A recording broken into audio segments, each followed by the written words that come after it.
Hi mga mami, for today's video ay gagawa ko ng Halloween DIY costume na Pennywise para sa baby ko dahil malapit na ang Halloween. So, bali meron ako ditong garter, glue gun, gunting, white sandal, silk tool. Una, pinutol ko muna yung garter ayon sa sukat ng bewang ni baby. Tapos, tinahi ko siya para maging base ng skirt. Naglagay din ako ng konting glue just in case na maputol yung sinulid kasi aminado ako medyo alanganin yung tahi ko. Next, sinukat ko naman yung tool kung gaano kahaba yung kailangan ko. Sinukat ko rin mismo kay baby para sakto sa kanya. Wala akong ruler kaya medyo struggle magputol.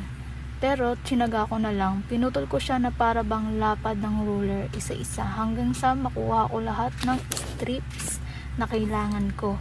Medyo hindi pantay yung pagkakaputol pero okay lang, may charm pa rin yan.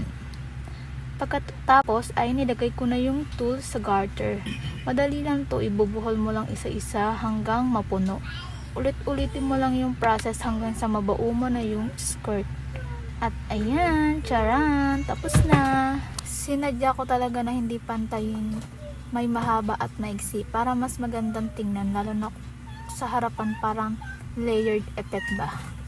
Next, punta naman tayo sa damit. Gagawa tayo ng red pom-pom gamit ang red yarn. Pinaikot-ikot ko lang yan sa kamay ko hanggang sa ma-achieve ko yung gusto kong laki. Tapos tinali ko sa gitna at ginupit ko yung magkabilang gilid para magmukhang bilog. Hindi siya perfect circle pero okay lang. Effort is love. Gumawa ko ng dalawang pom-pom at dinikit ko sa gitna ng sando para sa mismong costume ni Pennywise.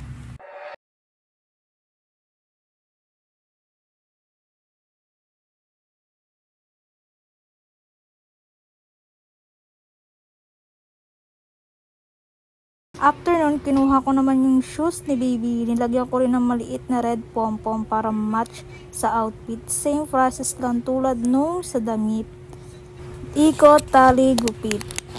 So ayan, tapos na ang lahat. Super simple lang pero ang cute ng kinalabasan. Ang total na nagastos ko lang dito ay 150 pesos, as in tipid na tipid. Kung bibilin ko pa to sa mall o online, nasa 700 pataas talaga ang presyo. Kaya sulit na sulit ang DIY costume na to. And of course, this is my baby girl first Halloween. Kaya gusto ko talaga may special costume siya gawa ni mami. So ito na nga mga mami, this is the final look ng DIY Pennywise costume for baby. Sobrang happy ako sa kanilabasan at proud ako kasi nagawa ko ang lahat sa bahay. Kung gusto niya rin makatipid, try nyo na rin gumawa ng DIY costume for your little ones.